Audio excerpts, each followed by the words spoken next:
Big Bang Theory ran for 12 seasons on CBS, from 2007 to 2019, 279 episodes, an audience of over 20 million viewers at its peak, one of the most watched comedies in television history. What most people don't know is that the show almost never existed. The original pilot was so wrong that CBS buried it. The character at the center of 12 seasons nearly destroyed the concept before it ever aired, and the man who made Sheldon Cooper iconic ultimately decided to walk away, which is why the show ended at all.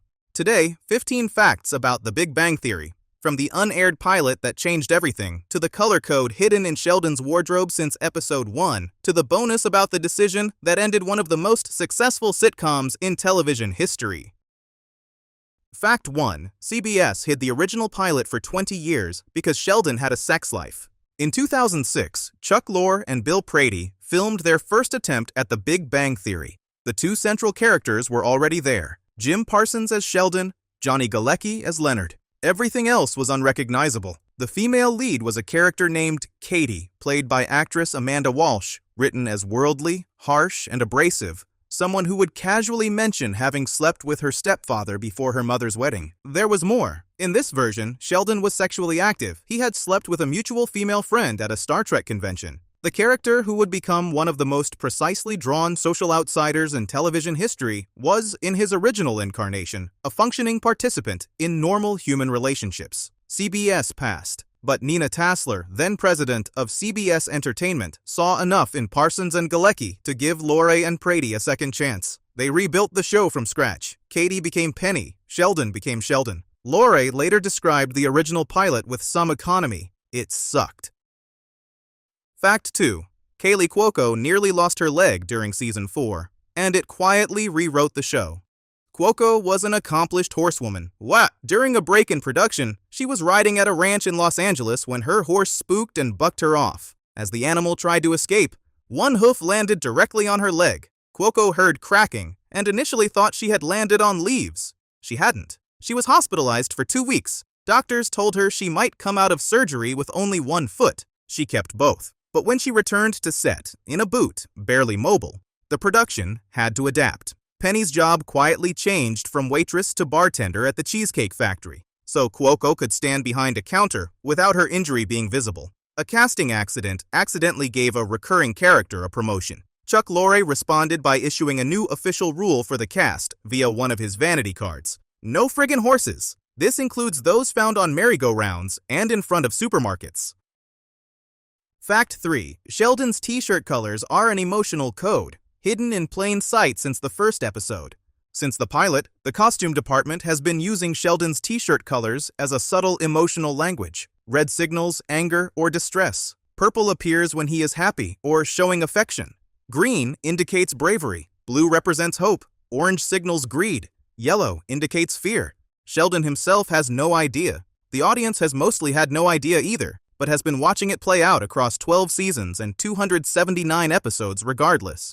The character who insists he has no emotional interior has been wearing his feelings on the outside of his shirt the entire time. The joke is that nobody noticed. The deeper joke is that Sheldon would be appalled to find out. Fact 4. A real UCLA physicist reviewed every script and fact-checked jokes in real time.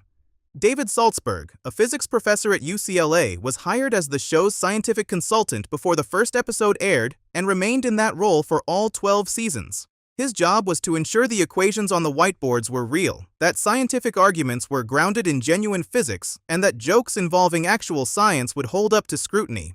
When writers improvised new science jokes in front of the live audience during retakes, Saltzberg was available on the spot to verify accuracy before the replacement material went on camera. He also made cameo appearances in several episodes as a background physicist. A working academic spent over a decade fact-checking a primetime sitcom in real time. Fact 5. Mayim Bialik has a real PhD in neuroscience, the same field as the character she plays. Amy Farrah Fowler, the neurobiologist who becomes Sheldon's wife, was played by an actress with a genuine doctorate in neuroscience from UCLA. Bialik had earned her PhD before joining the show and was, in the literal academic sense, more qualified than her character.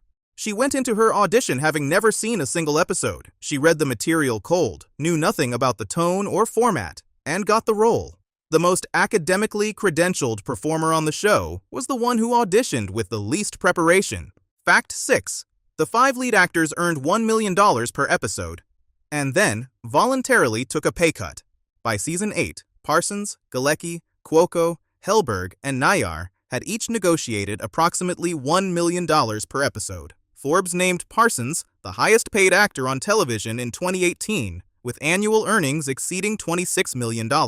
When it became public that Mayim Bialik and Melissa Rauch were earning $100,000 per episode, the 5 original leads took a voluntary cut of $100,000 each and redistributed the money to their co-stars. 5 people already earning more than almost any actor in television history gave money away because 2 colleagues weren't being paid fairly. Fact 7. Wil Wheaton wasn't pursued for the show. He tweeted about it and the producers came to him. Wheaton posted publicly about watching and enjoying The Big Bang Theory. The producers saw the tweet and reached out. He was cast as a fictionalized version of himself, Sheldon's nemesis, built on antagonism that exists entirely within the show's universe and bears no resemblance to Wheaton's actual personality. He appeared in 17 episodes, earning approximately $20,000 per appearance. A recurring role that shaped 12 seasons of Sheldon's personal mythology came directly from a social media post. Fact 8. Bazinga is now the formal scientific name of 2 species of animals. In 2012, a new orchid bee was formally designated Euglossa bazinga by researchers. A year later, a newly discovered jellyfish was named Bazinga rieki. Both names are now permanent entries in the scientific record. A word invented for a television comedy, used by a fictional physicist to announce he had deceived someone, is part of the formal Latin nomenclature of the animal kingdom. This is what cultural penetration looks like when scientists are the audience. A buried pilot where Sheldon had a sex life, an actress who nearly lost her leg and quietly rewrote the show, a color code hidden in Sheldon's wardrobe since episode 1, a catchphrase that named 2 species of animals. We're not halfway through. Still coming, the government that copied the show and couldn't be sued, the apartment number that changed without explanation, and the bonus about the decision that ended 12 seasons of television. Fact 9. Sheldon Cooper was built from observations of real theoretical physicists. In developing the character, Lore and Prati drew on conversations with actual physicists working in academic settings. The combination of extreme intellectual precision with specific difficulty reading social situations, the rigid adherence to personal routines, the trouble with sarcasm and implication. These traits came from real people rather than from stereotype. Sheldon is a composite constructed from multiple encounters. The comedy works because his traits are treated with complete seriousness rather than made the target of mockery. He is never presented as lesser for being who he is. He is simply, comprehensively, himself. Fact 10. Belarus made an unauthorized copy of the show, and CBS couldn't sue because the production company was government-owned. Belarus produced what was effectively a direct copy of The Big Bang Theory. Same premise, same character dynamics, localized for local audiences. Lore and the production team wanted to take legal action. The complication was that the Belarusian production company was owned by the government, making international legal action functionally impossible.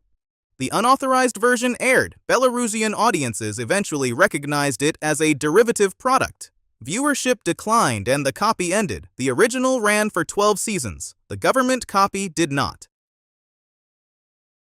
Fact 11. The apartment number changed between seasons and nobody ever explained it. In the first season, Sheldon and Leonard's apartment is clearly marked as number 5. From season 2 onward, it becomes apartment 4A. No storyline addressed the change. No character acknowledged it. No flashback explained it. The reason was practical. The production team realized that an apartment on the 3rd floor would not logically carry a single-digit number. They changed it quietly and moved on. In a show built around a character who notices and protests every deviation from established routine, the apartment he has lived in for 12 years changed its number without comment. Sheldon never said a word. Fact 12. Chuck Lorre hides a personal confession in a single frame at the end of every episode. After every episode of every show Chuck Lorre has produced, a vanity card appears on screen for a fraction of a second. A full page of text containing a personal reflection, a joke, a complaint, a philosophical observation, or occasionally a confession about his own therapy. They are technically visible, but practically unreadable at broadcast speed. All of them are archived on Loray's personal website. Over the run of The Big Bang Theory, he produced hundreds of them, covering everything from his views on consciousness to his frustrations with network television to specific grievances about his personal life. He was using the end of one of the most watched shows in America as a private diary, in plain sight, for 12 years. Fact 13. Johnny Galecki was cast before a character was written for him. Before a script existed, Loray and Prati already wanted Galecki involved. He was best known at the time as David Healy on Roseanne, a sardonic, warm presence with a specific kind of deadpan emotional intelligence the creators believed they could use. Leonard Hofstadter was constructed around qualities Galecki had already demonstrated. The character was written toward the actor rather than the actor being sought for the character. An unusual reversal of the standard process. Fact 14. The show funded real STEM scholarships at UCLA. The production team established scholarship funding at UCLA for STEM students, a direct institutional response to the show's 12-year representation of scientific careers as interesting and worth pursuing. Bialik, whose actual scientific background made her a genuine ambassador for the field, was involved in STEM outreach throughout her time on the show. A primetime sitcom about physicists contributed to a measurable increase in young viewers' expressed interest in scientific careers during the show's peak years. The whiteboards covered in real equations were doing more work than just dressing a set. Fact 15. The show ended because Jim Parsons decided to leave, not because CBS wanted to stop. CBS had plans to renew for a 13th and 14th season. The network saw no reason to end a show still attracting substantial audiences. The decision was not made by the network. Parsons decided he had completed what he needed to complete with the character and was ready to move on. The remaining cast, faced with continuing without Sheldon Cooper or recasting him, collectively decided that ending the series was the right response. The show about a group of people who defined loyalty through routine and ritual ended because one person decided the ritual was complete. And now the bonus I've been saving for last. The finale aired on May 16, 2019, watched by approximately 18 million people. In the final scene, Sheldon stood at a podium in Stockholm accepting the Nobel Prize in Physics and said something nobody who had followed the character for 12 years was entirely prepared for. He thanked his friends, by name, with genuine feeling. He told them he had spent his life surrounded by people who had cared for him, and that he had not always expressed adequate appreciation for this. He said it standing in the most formal possible public setting, in front of the world. The character who had spent 12 seasons performing indifference, who had made a performance of not needing anyone, who had generated more comedy from emotional distance than almost any character in the history of the sitcom, stood up and said what people spend their lives failing to say to the people who deserve to hear it. Jim Parsons had built Sheldon Cooper from a failed pilot, played him for 12 years, and chosen to end him rather than continue without conviction. He said it quietly, completely, and then the show was over. Bazinga, except it wasn't.